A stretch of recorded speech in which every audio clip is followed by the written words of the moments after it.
ओम श्री साई राम। ओम श्री साई सर्व बाधा हराय नमः। 54। सभी व्यथाओं को दूर करने वाले श्री साई को सादर प्रणाम। ईश्वर का हृदय मक्खन से भी मृदु है। भक्तों की व्यथाओं से वह पिघलता है और उनकी कृपा झरने लगती है। केवल ईश्वरी कृपा से ही भक्तों की व्यथाएं दूर होती हैं। कई बार ईश्वर स्वयं धारण किए हुए मानवीय शरीर पर व्यथाएं ओढ़ कर लेते हैं और भक्तों की उससे मुक्तता करते हैं। साई के शिरडी अवतार की यह एक कथा जनवरी 1912 में दादा साहेब खापारडे नाम के साई महाराज के एक भक्त एक बार अपनी पत्नी और पुत्र के साथ शिरडी गए। उस समय उनके बेटे को अचानक ज्वर आया।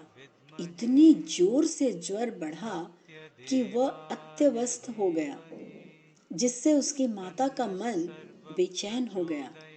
नित्य नेम होने से साईनाथ जी शाम को घूमने निकले। तब उस लड़के की माँ श्रीमती लक्ष्मीबाई खापर्डे ने दौड़कर साईनाथ के चरण पकड़ लिए और आक्रोश करते हुए सभी वृत्तांत बताया। ऐसे कठिन समय पर उसे धीरज देते हुए साईनाथ जी ने कहा, आकाश में मेघ छाए हुए हैं, मूसलाधार बारिश होगी, मेघ बिखर जाएंगे और आकाश निरभ्र होगा। ऐसा होने पर घबराहट क्यों?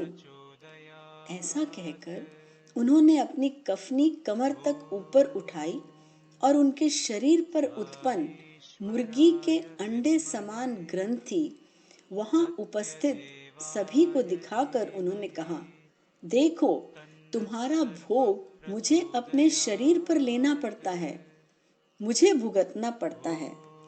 लक्ष्मीबाई जब वापस आए तब उनके बेटे का ज्वर कम हो गया था। ईश्वर केवल शारीरिक ही नहीं तो मानसिक बाधा भी दूर करके भक्तों की प्रापंचिक और पारमार्थिक उन्नति करते हैं। बहुत साल पहले की कथा है। एक बार स्वामी जी दिल्ली में भक्तों को दर्शन देने के लिए गए थे। उनके दर्शन की जहाँ व्यवस्था की गई थी वहाँ बहुत भीड़ थी। अनेक अमीर व्यक्ति उसमें थे। उनमें से एक ड्राइवर के मन में आया कि अपने मालिक इतनी आतुरता से किसके दर्शन करने गए हैं। इसलिए वह भी गाड़ी रोककर दर्शन के लिए गया, किंतु वहां इतनी भारी भीड़ थी कि उसे बहुत दूर से दर्शन लेना पड़ा।